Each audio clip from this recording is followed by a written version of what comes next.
What's up, guys? So today we are working on the RX7 again. It's been a long time, probably a good month and a half since I've touched that. I don't know. The last time I was in that car, we almost lost the sunroof. But as you remember, we found out that it's most likely the O2 sensor that's the issue, fingers crossed. So I went on eBay and I found an O2 sensor for pretty cheap, and we're gonna give it a shot. So I got it right here. We're gonna stick it in. Side note, this is how you package things. I cannot believe. It's like floating in bubble wrap. Like, this is the safest I've ever seen a used sensor get shipped to me. So we're gonna stick this in and we're gonna take it for a ride. And fingers crossed, the car might actually be running, driving normally. If not, we have a ton more problems to worry about, because beyond this, I'm kind of stumped. But it's 52 degrees in January in New England, so today's the best day we could possibly ever have in the middle of winter to try something like this. Also, Ted is working on his RV, so we might have a nice update for that too. So stick around. So this is gonna be a super easy job. All I'm gonna have to do is pop out this O2 sensor and plop in the new one, and it couldn't be more accessible. It's still cold. I need to move south. That's what I need to do. Ted, let's move south. Okay.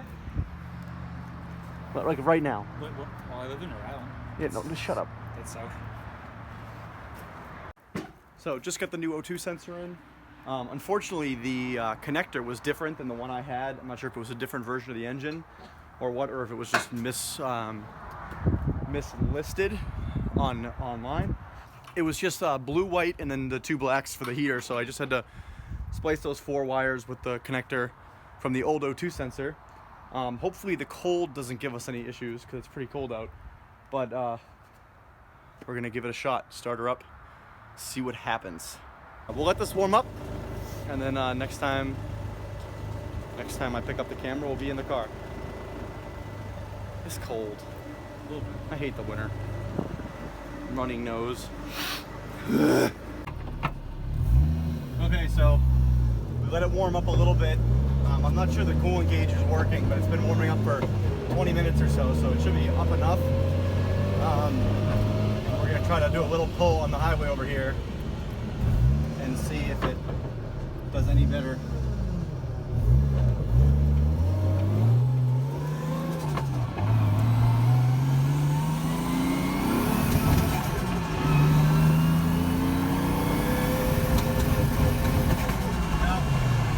Breaking up around 4,500.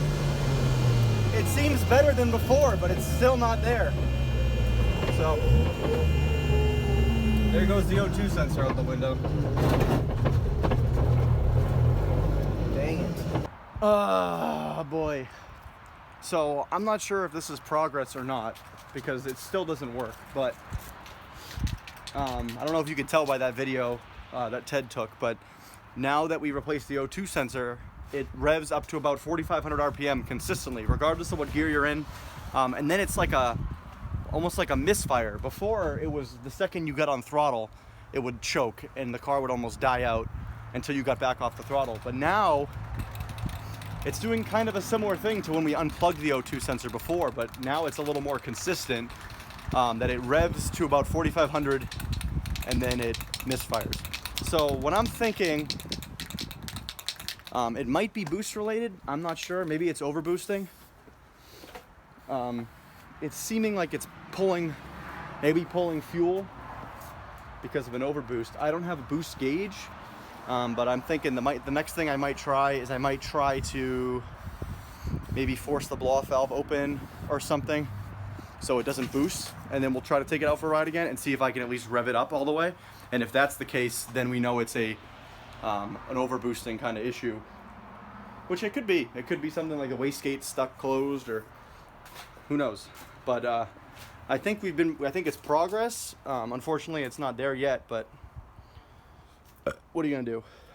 So I actually took a bit of fuel hose like this, like 2 inches of it or so, and I opened up the blow-off valve and I put the piece of hose between the diaphragm or the piston and the housing. So the blow-off valve is stuck open with a hose. So any boost that gets made is just going to vent right through the recirculating valve. So I'm going to take the car for another drive, and I'm going to see if there's any load-based issues, if it goes all the way up to redline smoothly, and stuff like that. If it does, then we're pretty confident that the issue that's going on is boost-related. So we're going to take it out for another spin before it gets too dark, but if that doesn't work, we're calling it a night.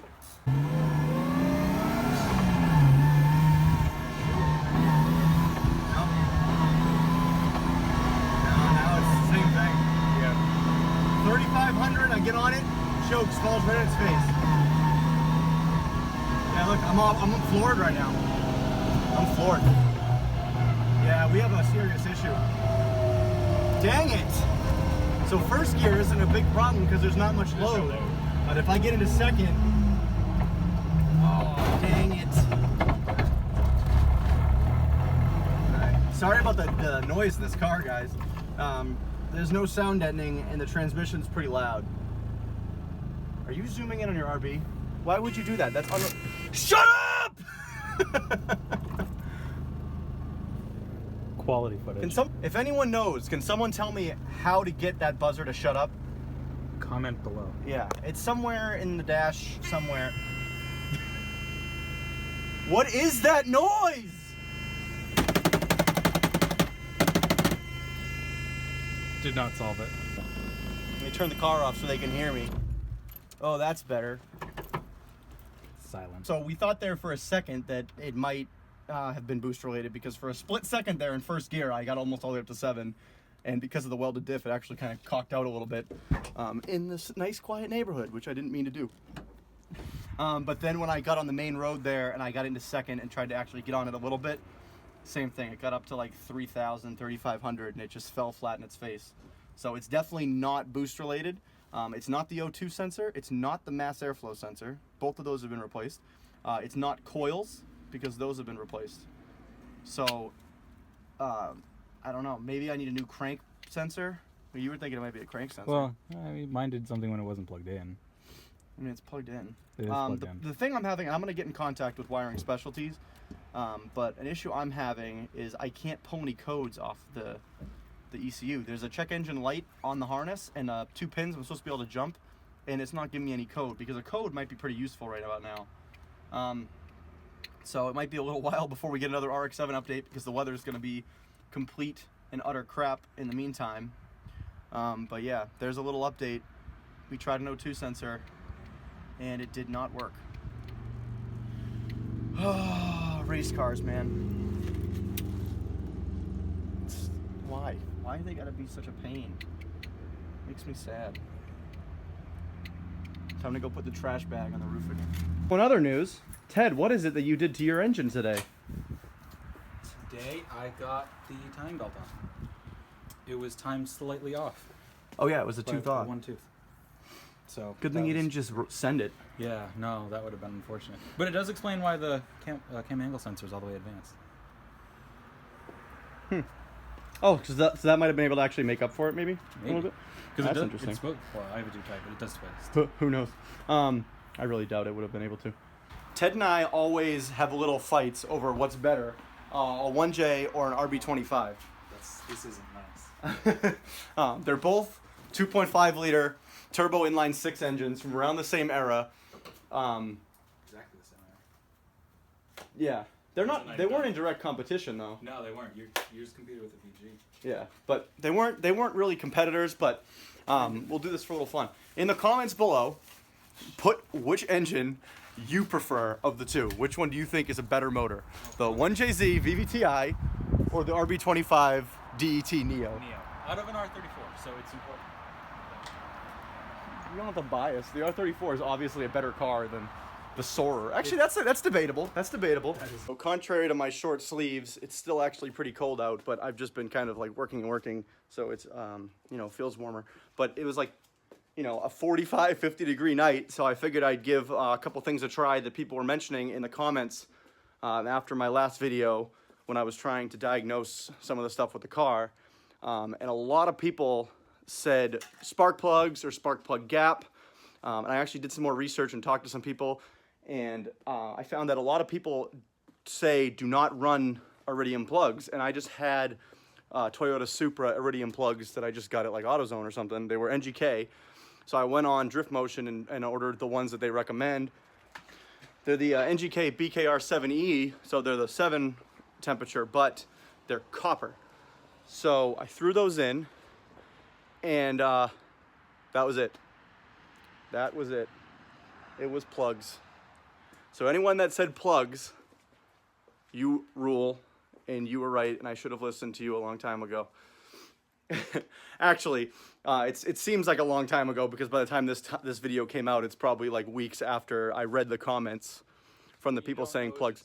I was just reading the comments like last week, so don't think I waited too long.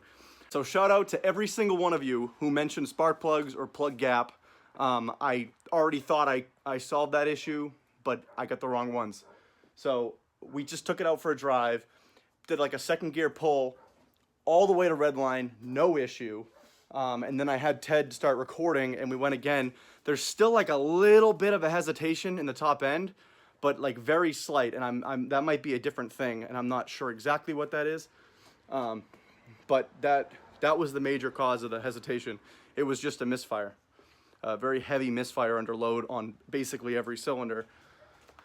So yeah, I'm gonna actually wait till a nicer day when I can come during the daytime, and I'm gonna make another video showing this thing actually driving around and doing nice pulls and stuff. So I will see you guys then. Bye.